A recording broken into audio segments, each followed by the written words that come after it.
मित्रहो, सर्वांना दोस्ती जिंदाबाद। मी शाहीर सचिन माळी। खरं तर आता एका विषयावर बोलण्यासाठी मी आलोय तुमच्यासमोर। सध्या महाराष्ट्रामध्ये गेल्या 2 दिवसापासून डॉक्टर अमोल कोल्हे यांच्या नथुराम गोडसेंच्या पिक्चरवरून एक मोठा गदारोळ माजलेला आहे आणि त्यामध्ये वेगवेगळ्या पद्धतीची स्पष्टीकरणं त्यांच्याकडून आलेली आहेत, त्यांच्या समर्थकांकडून आलेली आहेत आणि त्यांना विरोध करणाऱ्यांच्याकडून सुद्धा फेसबुकवर सोशल मीडियावर वेगवेगळी चर्चा सुरू आहे। परंतु एक कलाकार म्हणून, एक जनतेचा कलाकार म्हणून मला या विषयावर बोललं पाहिजे असं वाटतंय आणि म्हणून मी काही मतं या ठिकाणी नोंदवण्यासाठी आलेलो आहे। पहिली गोष्ट आहे की एक महत्त्वाचं जे काही स्टेटमेंट कोल्हेंच्याकडून आलेलं आहे की त्यांचं म्हणणं आहे की हे माझ्या अभिव्यक्ती स्वातंत्र्याचा मुद्दा आहे। त्यांच्या समर्थकांच्याकडून सुद्धा त्याच पद्धतीने आलेलं आहे की त्यांच्या अभिव्यक्ती स्वातंत्र्य तुम्ही मान्य करणार का नाही करणार, असा एक प्रश्न आलेला आहे। तर पहिली गोष्ट अशी आहे की मी काल पोस्ट टाकली, ती पण खूप लोकांनी शेअर केलेली आहे की अभिव्यक्ती स्वातंत्र्याचा जो विषय आहे, तर मग अभिव्यक्ती स्वातंत्र्याला काही वैचारिक काही पॉलिटिकल पोझिशन असते का नसते, किंवा त्याच्या पाठीमागे काही रॅशनल थिंकिंग असायला पाहिजे का नसायला पाहिजे, हा एक मुद्दा त्या ठिकाणी उपस्थित होतो। म्हणजे आपण असं म्हटलं की समजा सगळ्यांनाच सगळे विचार मांडता आले पाहिजेत, मांडले पाहिजेत, त्याच्यावर त्यांनी व्यक्त झालं पाहिजे, ही एक ओके आहे, म्हणजे ही भूमिका बरोबर आहे। परंतु आपल्याला ज्यांनी भारताच्या संविधानाच्या निर्मितीमध्ये सर्वश्रेष्ठ योगदान दिलेलं आहे अशा डॉक्टर बाबासाहेब आंबेडकरांचा वैचारिक वारसा आपल्याकडे आहे आणि बाबासाहेब आंबेडकरांसारख्या माणसांनी ज्यांनी पुस्तकांच्यासाठी राजगृहासारखं ग्रह एक मोठा बंगला बांधला ज्याला म्हणता येईल, तर जगात असा बंगला कोणी बनवला नसेल, असा बंगला बाबासाहेबांनी पुस्तकांसाठी उभा केला होता, हे आपण सर्वांना सश्रुत आहे। तर बाबासाहेब आंबेडकरांसारखा माणूस एका पुस्तकाचं दहन करतो, म्हणजे मनुस्मृतीचं दहन करतो, तर मग इथं आपण असं म्हणू शकतो का की मनुच्या अभिव्यक्ती स्वातंत्र्यावर बाबासाहेब आंबेडकरांनी घाला घातला, असं आपण म्हणू शकतो का? तर या ठिकाणी एक पॉलिटिकल पोझिशन, मनुस्मृतीमध्ये घेतली गेलेली जी पॉलिटिकल पोझिशन आहे ती मानवतेच्या विरोधात आहे। ती या देशातल्या शूद्रातिशूद्रांच्या, स्त्रियांच्या, या देशातल्या कष्ट करणाऱ्यांच्या विरोधातली ती पॉलिटिकल पोझिशन होती। जातीयवाद हे करून माणसाचं माणूस पण नाकारणारी पोझिशन होती।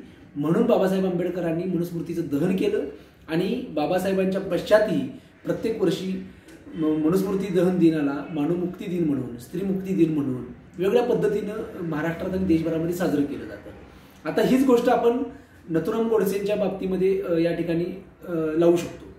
म्हणजे नथुराम गोडसेंनी गांधींना मारलं आणि मी गांधींना का मारलं हे स्पष्टीकरण देणारा चित्रपट तो येतो आहे आणि त्या चित्रपटामध्ये, त्या चित्रपटाचा मुख्य भूमिकेमध्ये अमोल कोल्हे दिसणार आहेत आणि अमोल कोल्हे हे नथुरामांच्या वेशामध्ये आणि त्यांच्या रोलमध्ये जाऊन ते गांधींना का मारतायत त्याच्याबद्दलचं स्पष्टीकरण देत आहेत। आता ही गोष्ट जर बघायला गेलं तर खरं तर संविधानाच्या अनुषंगाने जर विचार केला तर आपण संविधानानेच नव्हे तर संपूर्ण देशानं राष्ट्रपिता म्हणून गांधींना मान्य केलेलं आहे। गांधींच्या विचारांच्या बद्दल सहमती असहमती ह्या गोष्टी वेगळ्या आहेत, परंतु एक स्वातंत्र्यासाठी एक प्रचंड मोठं योगदान महात्मा गांधीजींनी दिलेलं आहे आणि गांधीजींनी बहुजन समाजाला स्वातंत्र्य लढ्यामध्ये फ्रंट फूटवर आणलेलं आहे। हे त्यांचं योगदान कुणीच नाकारू शकत नाही, हे आपण लक्षात घेतलं पाहिजे। आणि अशा महात्मा गांधींना मारणाऱ्या माणसाचं उदात्तीकरण, गौरवीकरण हे डॉक्टर अमोल कोल्हेंच्या जर माध्यमातून होणार असेल तर याच्यासारखी शरमेची गोष्ट कोणती नाही असं मला वाटतं। आणि त्यामुळे त्या ठिकाणी अभिव्यक्ती स्वातंत्र्याचं एक लटकं, एक असं किरकोळ असं काहीतरी टकलादू अशा पद्धतीचं स्टेटमेंट देऊन आपण त्याच्यावर पांघरून घालू शकत नाही असं मला नम्रपणे सांगावंसं वाटतं। दुसरा मुद्दा असा आहे की डॉक्टर अमोल कोल्हे काय फार मोठे अभिनेते आहेत असं काही मला तर व्यक्तिशः वाटत नाही, कारण मी NSDचे अनेक माझे मित्र आहेत आणि मी अनेक चित्रपट बघतो, बरेच देशातले विदेशातले चित्रपटांचा एक रसिक म्हणून मी कायम आस्वाद घेत असतो। तर अभिनेते म्हणून ते ठीक आहेत, त्यांना जे काही वलय लाभलं ते त्यांच्या म्हणजे त्यांचं जे काही रुबाबदार व्यक्तिमत्व आहे त्या व्यक्तिमत्वामुळे त्यांना छत्रपती शिवाजी महाराज आणि छत्रपती संभाजी महाराज यांचे रोल करायला मिळाले, त्यांच्या भूमिका त्यांना निभवायला मिळाल्या। आणि खरं तर आज त्यांच्याकडे जे काय आहे डॉक्टर अमोल कोल्हेंच्याकडे, हे छत्रपती शिवाजी महाराजांचे आणि संभाजी महाराजांचे उपकार आहेत, हे त्यांनी विसरता कामा नये असं मला या ठिकाणी नम्रपणे सांगावंसं वाटतं। संभाजी महाराजांचा आणि शिवाजी महाराजांचा जर रोल त्यांनी केला नसता तर ते कदाचित आज आपल्याला खासदार म्हणून पण दिसले नसते। हेही तितकंच मला असं वाटतं की सत्य आहे, हे आपण लक्षात घ्यायला पाहिजे। तिसरी गोष्ट अशी मला असं वाटते की संभाजी महाराज आणि शिवाजी महाराजांचा रोल करून ते त्या वेशामध्ये लोकांसमोर आले, लोकांनी त्यांना डोक्यावर घेतलं आणि मग नंतर मग त्यांनी राजकीय भूमिका घेऊन एका पक्षाकडून ते खासदार म्हणून निवडून आले, राष्ट्रवादी काँग्रेसकडून. ठीक आहे. आता जर ते नथुरामची भूमिका करून जर आले असते आणि निवडणुकीत जर उभा राहिले असते तर ते खासदार झाले असते का, याचा स्वतःच त्यांनी जर विचार केला अंतर्मुख होऊन, तर मला असं वाटतं की डॉक्टर अमोल कोल्हे याच्याबद्दल म्हणजे विचार करतील तर त्यांना त्याचं उत्तर त्यांना सापडेल की आपल्याला लोकांनी स्वीकारलं असतं का नाकारलं असतं. तर त्यांचं जे यश आहे, अभिनेता म्हणून यश आहे, राजकारणातलं जे यश आहे, त्या यशाचे खरे जे काही म्हणजे त्याचं जे खरं कॉन्ट्रीब्युशन आहे हे फक्त शिवाजी महाराजांच्या, छत्रपती संभाजी महाराजांच्या नावामुळे त्यांना ते यश लाभलेलं आहे. हे जाणकारी मान्य करतील आणि स्वतः कोल्हेंनाही मान्य करायला काय मला असं वाटतं की हरकत नसावी.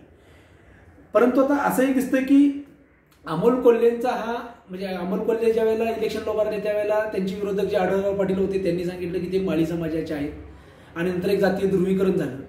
माळी समाजाने त्यांना भरघोस मतं त्या ठिकाणी दिलेली दिसत आहेत. राष्ट्रवादी काँग्रेसच्या मतं त्यांना मिळाली आणि त्यांच्या ऍक्टर म्हणून जे सामान्यांच्या मध्ये जे काही शिवाजी महाराजांचा आणि संभाजी महाराजांचा जो काही रोल केला होता त्यामुळे त्यांना बऱ्यापैकी लोकांनी मतं दिली. आता मुद्दा असा आहे की अमोल कोल्हेंसारखा माणूस हा आज एका सेक्युलर म्हणवणाऱ्या किंवा सेक्युलर फुले शाहू आंबेडकरवादी म्हणवणाऱ्या पक्षाकडून खासदार म्हणून निवडून आले. त्यांच्या पक्षाची भूमिका ही गांधीवादाच्या जवळ जाणारी भूमिका आहे आणि त्यांच्या पक्षाचा खासदार हा गांधीला का मारणं सांगणाऱ्या नथुरामच्या वेशामध्ये समोर येतो. तर ह्यामध्ये नक्कीच एक कॉन्ट्राडिक्शन आहे, यामध्ये एक मोठा आंतरविरोध आहे आणि तो आंतरविरोध हा किरकोळ आंतरविरोध नसून तो एक पॉलिटिकली आयडिओलॉजिकल कॉन्ट्राडिक्शन आहे. हे या ठिकाणी लक्षात घेणं मला असं वाटतं की गरजेचं आहे. आणि केवळ नथुरामचाच विषय नाही, पाठीमागं किरण मानेंचं जे प्रकरण झालं की किरण मानेंना मुलगी झाली हो या मालिकेतून काही वैचारिक भूमिका घेतल्या म्हणून त्यांना काढून टाकण्यात आलं.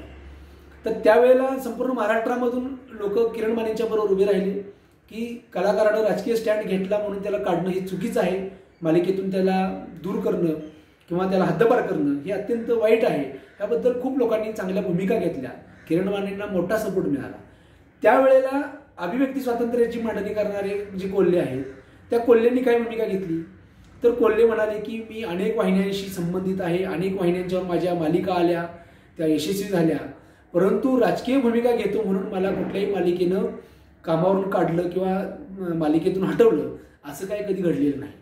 म्हणजे ज्यावेळेला किरण मानेंचं प्रकरण तापलेलं होतं त्यावेळेला ते किरण मानेंच्या बाजूने उभा राहण्याच्या ऐवजी किरण मानेंना ब्राह्मणी षडयंत्र करून एका सांस्कृतिक आधिसत्तेसमोर शरणागती पत्करणारं स्टेटमेंट हे अमोल कोल्हेंनी केलं आणि किरण मानेंना खिंडीत गाठण्याचा प्रयत्न केला. पण किरण माने हे खऱ्या अर्थानं एक बहुजनवादी ऍक्टर आहेत, जनते तळागाळातून आलेले ऍक्टर आहेत आणि लोकांनी त्यांना त्या पद्धतीने सपोर्ट दिला. त्यांचं काम आपल्या सगळ्यांच्या समोर आहे, त्यांचा विषय सगळ्यांच्या समोर आहे. पण अमोल कोल्हेंनी एका बाजूला किरण मानेंच्या भूमिकेला विरोध करणं किंवा किरण मानेंना खिंडीत काढणारी भूमिका घेणं आणि त्या पाठोपाठ लगेच हा गोडसेंचा चित्रपट येणं, तर ह्या गोष्टींच्या मध्ये पण काही संगती आहे का? म्हणजे आयडिओलॉजिकलीच अमोल कोल्हेंचा काही लोचा झालेला आहे का जी काही ब्राह्मणी आदिसत्ता, सांस्कृतिक जी काही कल्चरल हेजिमिनी ज्याला म्हणतो, एक सांस्कृतिक वर्चस्वाद जो आमच्या डोक्यावर हजारो वर्षापासून या देशामध्ये आहे, तर त्या सांस्कृतिक वर्चस्वादाला ते शरण गेलेले आहेत का हे अमोल कोल्हेंनी विचारात घ्यावं. आणि त्यानंतर मला असं वाटतं की त्यांच्या भूमिकेमध्ये आपल्याला काही बदल दिसले तर त्याचं आपण स्वागत करू शकतो.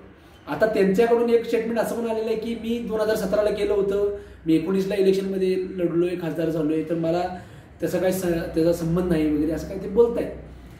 आपण असं म्हणू शकतो की माणसाच्या बदलाच्या प्रक्रियेमध्ये आपण माणसाला परिवर्तनीय मानतो, त्याबद्दल आम्ही स्वागत करतोच. परंतु या ठिकाणी मुद्दा कोणता आहे तर मुद्दा आहे पॉलिटिकल पोझिशनचा. नथुराम गोडसेची भूमिका ज्यावेळेला एखादा ऍक्टर साकारतो तर त्यावेळेला तो त्याची पॉलिटिकल पोझिशन काय आहे, तो तिथे केवळ फ्रीडम ऑफ एक्सप्रेशनचा मुद्दा राहत नाही तर तो पॉलिटिकल पोझिशनचा मुद्दा येतो. आणि त्यामुळं आज अमोल कोल्हेंच्याकडे हा एक चान्स आहे अजूनही की ते एक पॉलिटिकल पोझिशन घेऊ शकतात की नथुराम गोडसेंच्या त्या थॉटची चिकित्सा एक चिरफाड ते त्यांच्या म्हणजे ते लोकांच्या समोर येऊ शकतात आणि नथुराम गोडसेंच्या भूमिकेची, त्यांच्या सगळ्या मांडणीची चिरफाड ते चांगल्या पद्धतीने करू शकतात आणि काय म्हणतात थोडंसं एक प्रायश्चित्त त्या पद्धतीचं ते घेऊ शकतात. प्रायश्चित्त हा शब्द चुकीचा आहे, परंतु एक बदलाच्या प्रक्रियेमध्ये एक पाऊल पुढे टाकण्याची त्यांना संधी सुद्धा आहे असं मला या ठिकाणी नमूद करावं वाटतं. राहिला मुद्दा असा आहे की माझं स्टेटमेंट हे आहे की बहुजनवादी चेहरे वापरून ब्राह्मणी कंटेंट किंवा प्रतिगामी कंटेंट हा जनतेच्या गळी उतरवण्याचं षडयंत्र हे सातत्याने ते करत आलेले आहेत. हे ब्राह्मणी सांस्कृतिक वर्चस्वादाचं एक म्हणजे एक महत्त्वाचं लक्षण आहे असं मला या ठिकाणी वाटतं. आता आपण हे बघतो की बघा, मग आमचे मित्र महेंद्र लंकेश्वरने एक खूप चांगली गोष्ट या सौंदर्यशास्त्राच्या अनुषंगाने केली होती आणि त्यात त्यांनी सांगितलं की सगळे कॅमेरे किंवा प्रोडक्शन हाऊस ह्या सगळ्या यंत्रणा असतानाही या मंडळींनी संत तुकाराम चित्रपट केला. म्हणजे संत तुकाराम चित्रपट केला आणि त्या संत तुकारामाला त्यांनी सदैव वैकुंठाला पाठवून दिलं. म्हणजे जे काही मिथ होतं तुकारामांच्या इतिहासाचं जे काही मिथ आहे ते मिथीने आणखीन वेगळ्या पद्धतीनं लोकांच्या मध्ये ठसवण्याचा प्रयत्न केला. त्यांनी असं नाही केलं की त्यांच्याकडे जर सगळे टूल्स आहेत, त्यांच्याकडे सगळी साधनं आहेत, तर त्यांनी संत रामदास चित्रपट नाही आणला. हे आपण समजून घेतलं पाहिजे. हे मला लंकेश्वरनी आमच्या मित्रांनी जे मांडलेलं स्टेटमेंट आहे ते मला खूप महत्त्वाचं वाटतं की ते संत तुकाराम आणतात, जो बहुजनांचा नायक आहे, जो बहुजनांच्या हृदयातलं जे प्रतीक आहे ते प्रतीक ते घेतात आणि त्या प्रतीकाची मोडतोड करून ते लोकांसमोर आणतात. त्यांच्या प्रतीकाचं चित्रपट ते करायला तयार नाही आहेत असा त्याचा अर्थ होतो. तर ह्यामागं एक खूप मोठी कल्चरल एक पॉलिटिक्स काम करत असतं आणि ते कल्चरल पॉलिटिक्स लक्षात घेणं गरजेचं आहे. म्हणून अमोल कोल्हेंना हे कल्चरल पॉलिटिक्स कळत नाही आणि त्या बाबतीत ते फार बाबडे आहेत असं म्हणण्याची काय मला वाटत नाही की आवश्यकता आहे. अमोल कोल्हे हे बाबडे नाहीत. अमोल कोल्हे ज्या कृती करतायत त्या कृती त्या विचारपूर्वकच करतायत, परंतु त्यांनी त्यांचा पॉलिटिकल त्यांची पोझिशन घेतली तर मग लोक त्या पद्धतीनं त्यांना हे करतील. त्यांनी जर सांगितलं की बाबा मी पैसे मिळाले म्हणून तो चित्रपट केला, ठीक आहे, डायरेक्ट त्या पद्धतीने तुम्ही स्टेटमेंट द्या. तर तुमची पोझिशन तुम्ही घ्या. तुम्ही पोझिशन न घेता ह्या पद्धतीनं विषय हाताळू नाही शकत असं मला वाटतं. आणि तिसरी गोष्ट अशी आहे की आता बघा की काय होतंय, नथुरामच्या भूमिकेसाठी त्यांना कोल्हे पाहिजे. एक बहुजनवादी चेहरा, छत्रपती शिवाजी महाराज, संभाजी महाराज यांचे रोल केल्यामुळं जनमानसात एक आदराचं स्थान असणारा माणूस अत्यंत प्रतिगामी म्हणजे विष उगाळण्यासाठी कोल्हेंचा चेहरा वापरलेला आहे.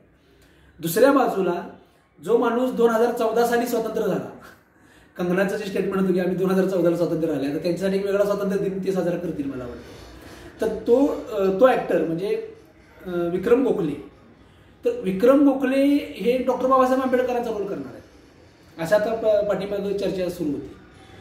म्हणजे बाबासाहेबांच्या भूमिकेसाठी तुम्हाला अत्यंत प्रतिगामी विचारांना वाहिलेला माणूस किंवा प्रतिगामी विचारांचा वाहक असणारा अभिनेता हा अत्यंत पुरोगामी, धर्मनिरपेक्ष, समाजवादी, लोकशाही मूल्यांचा एक जीवन पद्धती बनवण्यासाठी प्रयत्न करणारा एक शिलेदार, संविधानाचा शिल्पकार, याच्या रोलसाठी तुम्हाला कोण पाहिजे तर विक्रम गोखले पाहिजे.